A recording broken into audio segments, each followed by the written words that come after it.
Un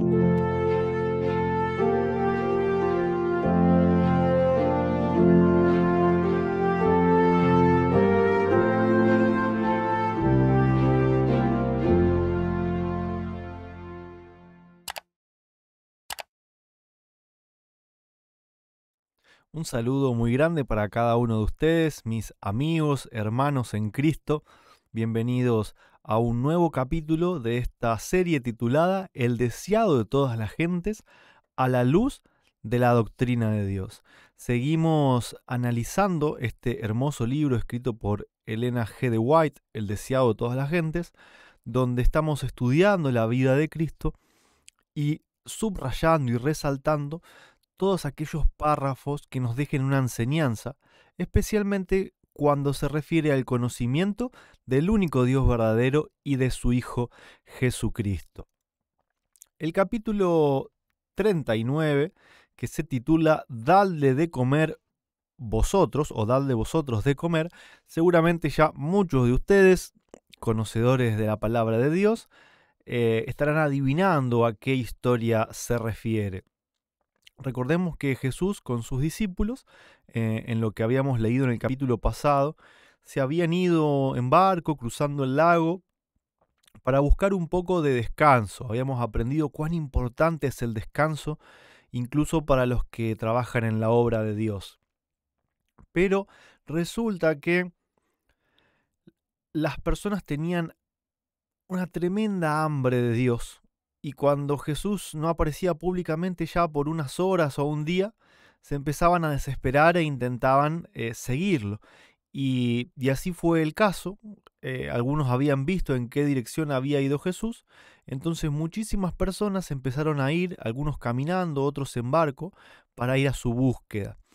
También se dio de que estaba cercana la Pascua y esta fiesta era una ocasión donde muchos judíos venían desde todas partes de la nación hacia Jerusalén. Y como estaban cerca de Jerusalén, todos querían conocer a aquel Jesús del que se escuchaban tremendas historias de grandes milagros y tanta gente curada y sanada y hasta muertos que habían vuelto a la vida.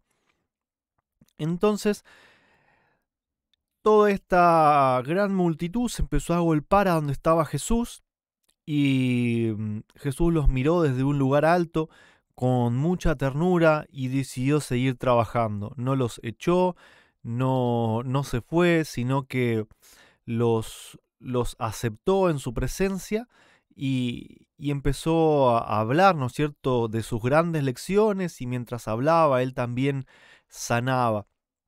Pero llegó un momento donde el día empezó a avanzar, se llegaba la tarde y los discípulos mismos veían que Jesús estaba muy cansado, un poco demacrado ya por el hambre también, y que había mucha gente también que estaba empezando a tener hambre.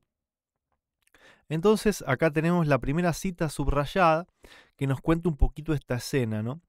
La gente escuchaba las palabras misericordiosas que brotaban tan libremente de los labios del Hijo de Dios. Fíjense cómo la autora del libro entiende, ¿no?, que la gente reconocía en Jesús al Hijo de Dios. Oían las palabras de gracia tan sencillas y claras que les parecían bálsamo de Galaad para sus almas. El poder sanador de su mano divina impartía alegría y vida a los moribundos, comodidad y salud a los que sufrían enfermedades. El día les parecía como si el cielo estuviese en la tierra y no se daban la menor cuenta de cuánto tiempo hacía que no habían comido.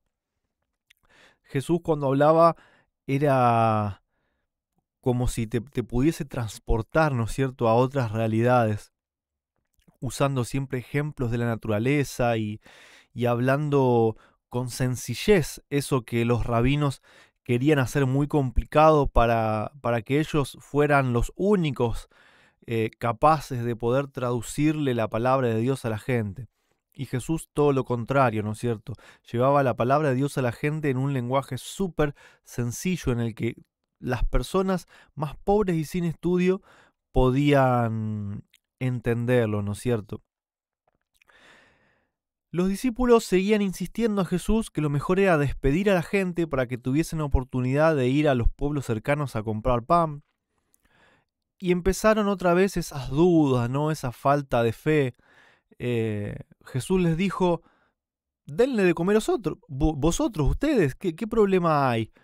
Entonces los discípulos como que se miraban entre ellos, ¿no? Como diciendo, ni 200 denarios de pan va a alcanzar para que tengan un poquito cada uno. O sea, es ridículo lo que estás proponiendo. O sea, no se lo dijeron así, pero en su mente lo pensaban, ¿no? Dice que Jesús de esta forma probaba la fe de sus discípulos.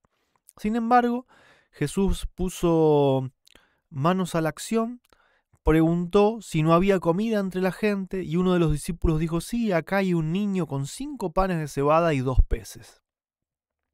Entonces, alzando los ojos al cielo, bendijo esta comida y empezó a repartir.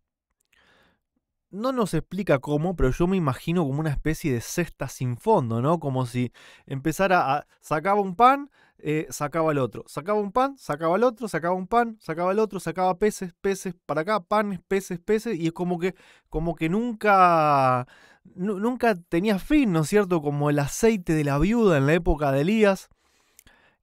Habrá sido algo increíble, ¿no es cierto? Que de una pequeña cesta, vamos a suponer de este tamaño, empezaran a salir panes y peces sin fin. Y dice que, o sea, comieron hasta hartarse y que aún así Jesús les mandó a que recogiesen todas las sobras y sobraron un montón de canastas llenas de comida, ¿no?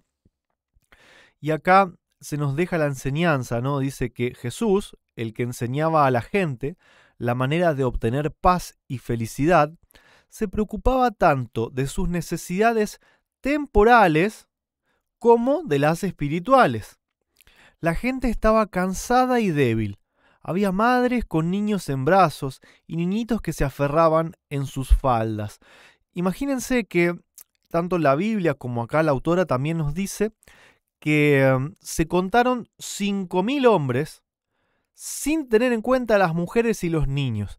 Así que de esto siempre se calcula al menos el doble, o quizás más, dependiendo, ¿no? Porque las familias que venían a la Pascua venían enteras con sus hijos, matrimonios con hijos. Entonces pueden haber sido hasta 3 o 4 veces más que 5.000 hombres. Y sin embargo todos ellos comieron, ¿no? Jesús había visto todo el cansancio y el hambre que sentían, e incluso se apiadó, ¿no es cierto?, de estas escenas donde los niñitos ya empezaban a pedir, a exigir de sus padres comida literal, ¿no es cierto?, la comida física. Y bueno, nos dice que Jesús se encargaba de los dos alimentos, ¿no es cierto?, del físico y del espiritual. Cristo no realizó nunca un milagro que no fuese para suplir una necesidad verdadera.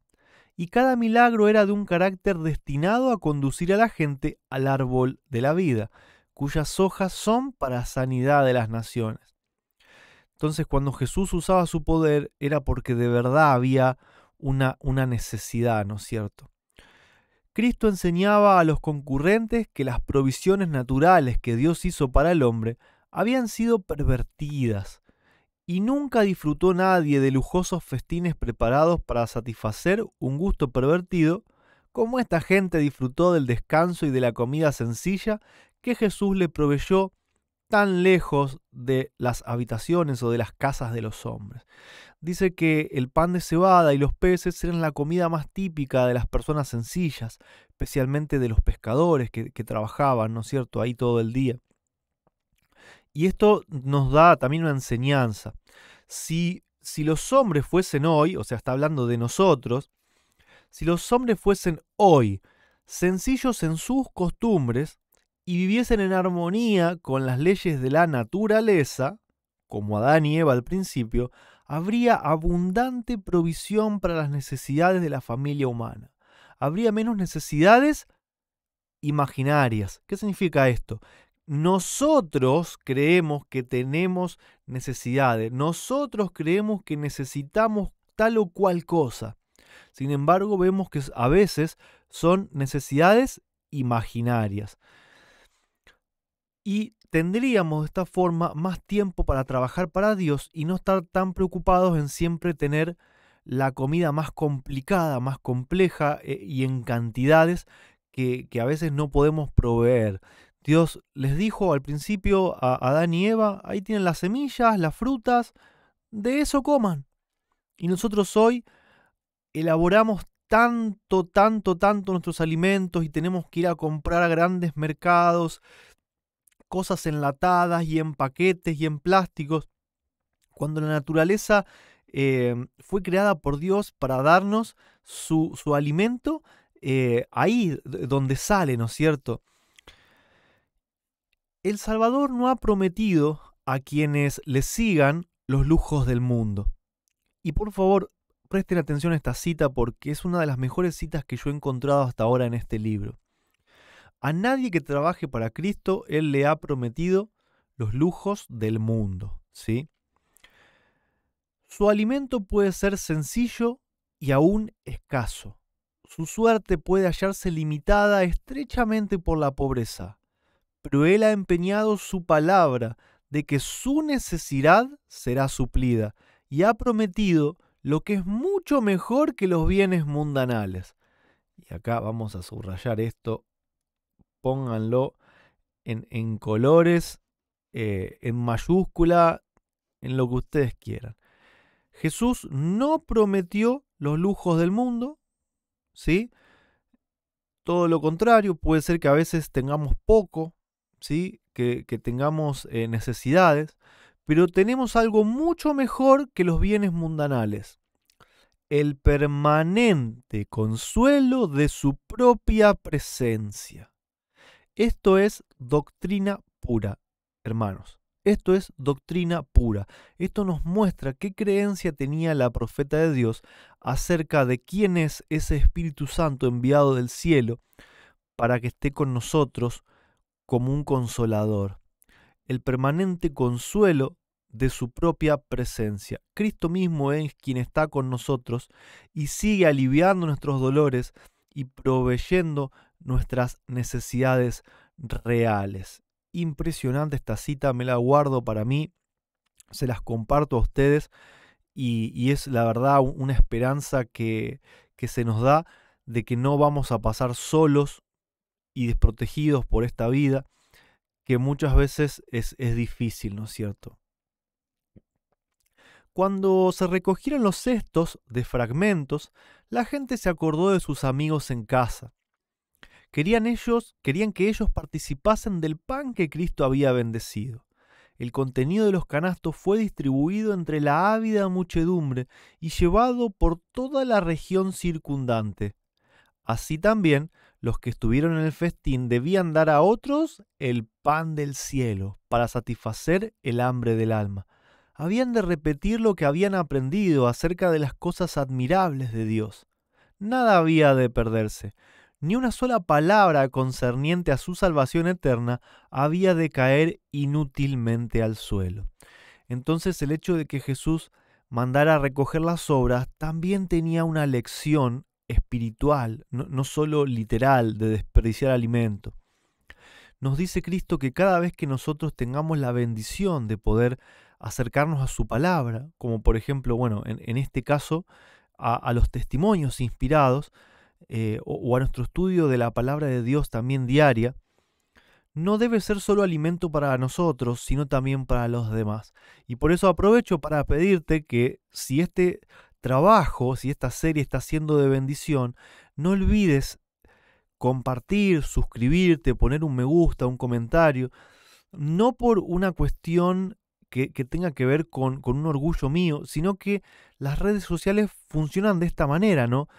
Cuanto más me gusta, cuanto más comentarios, cuanto más se comparte, esto es lo que hace que otras personas pueden llegar a este contenido o también al contenido de otras personas que se dedican a llevar la palabra todos los días, ¿no es cierto? Entonces, en estos momentos o en este contexto mundial donde ya quizá, no sé, las reuniones todavía están prohibidas y donde nos estamos manejando mucho por internet, es muy importante que compartamos todas aquellas cosas que vienen de Dios, de su palabra, de sus mensajes a través de sus siervos, para que otros puedan obtener ese pan de vida, así como en la alimentación de los 5.000, todas las obras también fueron llevadas a otras ciudades circundantes junto con los mensajes del Salvador. Nos sigue hablando de las lecciones para esta vida, ¿no es cierto? Dice, y cuando somos puestos en estrecheces o en necesidades, en tener poco, debemos depender de Dios. Hemos de ejercer sabiduría y juicio en toda acción de la vida, a fin de no colocarnos en una situación de prueba por procederes temerarios. Esto también es tremendo. Muchas de las pruebas que nosotros pasamos en este mundo es nuestra propia responsabilidad, son los resultados de nuestras propias acciones, ¿sí? Procederes temerarios. No debemos sumirnos en dificultades descuidando los medios que Dios ha provisto y usando mal las facultades que nos ha dado. Los que trabajan para Cristo deben obedecer implícitamente sus instrucciones. Recordemos que el contexto está hablando especialmente de la alimentación sencilla y del descanso, ¿no? De evitar quizá los lujos de la vida y aprender a ser prácticos con lo que Dios nos ha dado en la naturaleza. La obra es de Dios, y si queremos beneficiar a otros, debemos seguir sus planes, no los nuestros.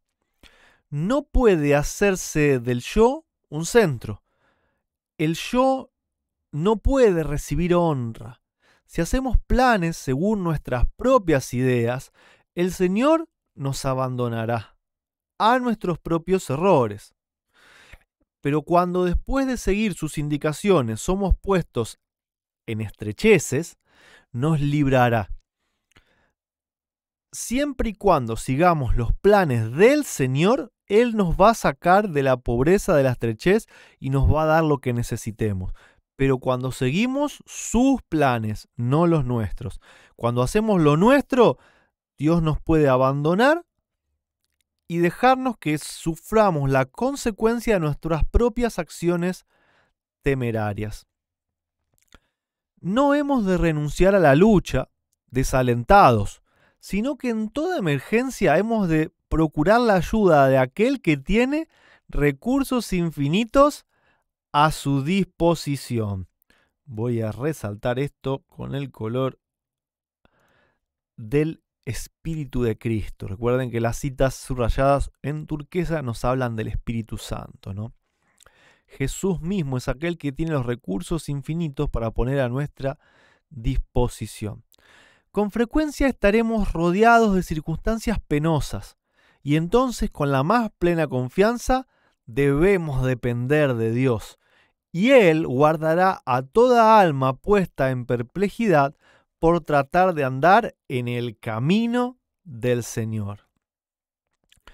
Como Andrés, que fue el que miró los 5 panes de cebada y los 2 pececillos y se preguntó, ¿cómo vamos a hacer con esto para alimentar a todos? No alcanza. Como Andrés, al mirar esos 5 panes de cebada y los 2 pececillos, exclamamos, ¿qué son estos para tanta gente? Con frecuencia vacilamos, nada dispuestos a dar todo lo que tenemos, temiendo gastar nuestros propios recursos y que los demás nos gasten también a nosotros nuestro tiempo. Pero Jesús nos ha ordenado, dadles vosotros de comer. Su orden es una promesa y la apoya el mismo poder que alimentó a la muchedumbre a orillas del mar. Otra cita más que vamos a señalar en turquesa. El acto de Cristo al suplir las necesidades temporales de una muchedumbre hambrienta entraña una profunda lección espiritual para todos los que trabajan para Él. Cristo recibía del Padre, Él impartía a los discípulos, ellos impartían a la multitud y las personas unas a otras. Así todos los que están unidos a Cristo recibirán de Él el pan de vida, el alimento celestial, y lo impartirán a otros. Voy a señalar esto con el color de la jerarquía en el cielo, porque esto nos marca claramente cómo funciona el orden en el cielo. El Padre le da al Hijo, el Hijo le da a los discípulos y los discípulos le da a la multitud. Y después la multitud se dan unos a otros. Ese es el orden evangélico que el Señor dispuso para que fuese llevado su mensaje, para que fuese llevado el pan de vida a todo el mundo. Los discípulos eran el medio de comunicación entre Cristo y la gente. Esto debe ser de gran estímulo para sus discípulos hoy en día. Cristo es el gran centro, la fuente de toda fuerza. Sus discípulos han de recibir de Él sus provisiones. Vamos a subrayarlo, porque Cristo está con nosotros a través de su Espíritu. Los más inteligentes, los mejores dispuestos espiritualmente, pueden otorgar a otros solamente lo que reciben de Dios. De sí mismo, no pueden suplir en nada las necesidades del alma. Podemos impartir únicamente lo que recibimos de Cristo y podemos recibir únicamente a medida que demos a otros. Esto tiene que fluir. Dios le da a Cristo, Cristo nos da a nosotros, nosotros damos.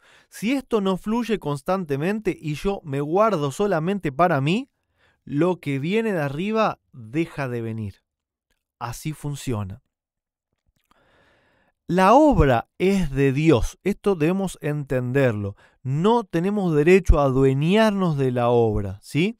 Ni a dudar de que Dios está al frente de su obra. La obra es de Dios y Él proporcionará los recursos y mandará quienes ayuden. Discípulos fieles y fervientes cuyas manos estén también llenas de alimento para la muchedumbre hambrienta. Dios no se olvida de los que trabajan con amor para dar la palabra de vida a las almas que perecen, quienes a su vez extienden las manos para recibir alimento para otras almas hambrientas. Si tú trabajas para Cristo, si has empezado con un ministerio, si te has entregado en las manos de Dios, no temas por la falta de recursos. Y yo en toda la serie he decidido no hablar de mí porque justamente se trata de ver lo que Dios nos da. Pero en mi experiencia personal, lo que le puedo contar es que esto es cierto. Tener todos estos medios y todas estas herramientas con las que hoy puedo compartirte la palabra de Dios ha sido solamente por milagro y provisión divina. Yo nunca tuve absolutamente nada material, nada. Sin embargo, cuando decidí dedicarme a llevar el mensaje, Dios me ha provisto de todo lo que yo necesitaba y con muchos agregados que yo nunca hubiese imaginado. Cuando le damos la gloria a Dios y hacemos sus planes y no los nuestros, Él es quien constantemente nos va a dar los recursos para avanzar y poder dar a otros. Con demasiada frecuencia, el que trabaja para Cristo deja de comprender su responsabilidad personal, corre el peligro de pasar su carga a organizaciones, en vez de confiar en aquel que es la fuente de toda fuerza. Si vos dejás que la tarea de evangelización esté a cargo de tu iglesia, te estás equivocando. Si también permitís que la iglesia no te deje salir a evangelizar por tu cuenta porque todo lo quieren tener adentro de su mano controlado, también te estás equivocando, ¿sí? Porque nuestra confianza tiene que estar en Cristo, que es la fuente de toda la fuerza. Es un grave error confiar en la sabiduría humana o en los números. Esto señálenlo porque es tremendo. Es un grave error confiar en la sabiduría humana o en los números para hacer la obra de Dios. Dimos 550 estudios bíblicos y se bautizaron 120 personas. Este es el camino, Dios lo está mostrando porque ahí están los resultados. Eso es un tremendo error. La estadística fría, los números fríos sin un contexto, no dicen absolutamente nada. Lo que hay que evaluar es la calidad del mensaje y la calidad del trabajo, si viene de parte de Dios o no, porque Satanás también tiene un mensaje cristiano y él convierte muchas más personas de las que podemos convertir ustedes y yo trabajando para Dios. Por ahí sonó mal la expresión. Nosotros no convertimos a nadie, ¿no? Pero el hecho de llevar adelante el mensaje, de dar un mensaje y llevar a la gente al bautismo o aceptar a Dios, no se mide por números, porque recuerden que siempre la minoría es la que Dios guarda con sus verdades, nunca es la mayoría. Sigue diciendo, el trabajar con éxito para Cristo depende no tanto de los números o del talento, sino de la pureza del propósito, de la verdadera sencillez de una fe ferviente y confiada. Deben llevarse responsabilidades personales y asumirse deberes personales, realizarse esfuerzos personales en favor de los que no conocen a Cristo. En vez de pasar nuestra responsabilidad a alguna otra persona o a alguna organización que consideramos más capacitadas que nosotros, en vez de eso, obremos según nuestra capacidad. Dios no ha dejado a nadie sin talentos y sin dones, y Dios no le ha dicho a nadie que puede relajarse y dejar de tener un lugar adentro de su obra. Ese mensaje no le ha sido dado a nadie, sino justamente todo lo contrario. Así, cuando estamos o cuando estemos rodeados de almas menesterosas, necesitadas, sepamos que Cristo está ahí. Pongámonos en comunión con Él y traigamos nuestros panes de cebada a Jesús. Nuestros talentos en manos de Jesús, en manos de Cristo, quien está acá trabajando con nosotros, se pueden multiplicar y afinar de una forma que ni nosotros nos imaginamos. Si la obra es de Dios, Él mismo proveerá los medios para realizarla. Él recompensará al que confíe sencilla y honradamente en Él. Lo poco que se emplea, sabia y económicamente en el servicio del Señor del cielo, se multiplicará al ser impartido. En las manos de Cristo, la pequeña provisión de alimento permaneció sin disminución hasta que toda la hambrienta multitud quedó satisfecha. Si vamos a la fuente de toda fuerza, con las manos de nuestra fe extendidas para recibir, seremos sostenidos en nuestra obra. Aún en las circunstancias más desfavorables podremos dar a otros el pan de vida, que es Cristo. Tenemos una gran responsabilidad, hermanos. Una responsabilidad muy, pero muy grande, porque nosotros recibimos. No creo que haya nadie que pueda decir que no recibe nada de Cristo. Y Cristo no puede decir que no recibe nada del Padre. Entonces, si la cadena en algún momento se está cortando, no es ni responsabilidad del Padre ni responsabilidad de Cristo, es responsabilidad nuestra, tanto de los que se dedican a la obra de Dios como a los que son quizás personas que tienen sus empleos, sus trabajos, sus oficios, que no se dedican en tiempo completo a la obra, pero sí que tienen la obligación, como cada uno la tenemos, de llevar el mensaje.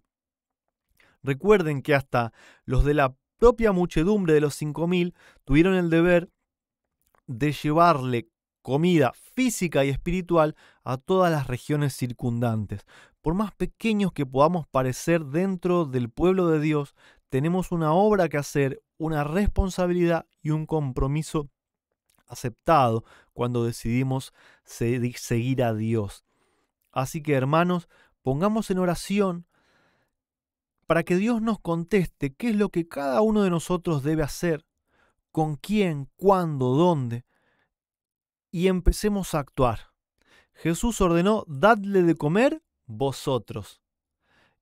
queda en nosotros empezar a dar de lo que tenemos. Y si no tenemos, avanzar por fe de que Cristo nos va a proveer lo necesario para satisfacer necesidades físicas y espirituales a todas las personas que tienen hambre del pan de vida. Jesús es el pan de vida y Él mismo está invisible acá, al lado mío, y allá al lado tuyo, trabajando para que más personas puedan acercarse a Él a encontrar sanidad, a encontrar paz y por sobre todo a encontrar salvación. Así que te hago esta invitación a que puedas encontrar tu lugar adentro de la obra y trabajar tomado de la mano con el mismo Cristo Jesús. Bendiciones para cada uno de ustedes, para sus familias.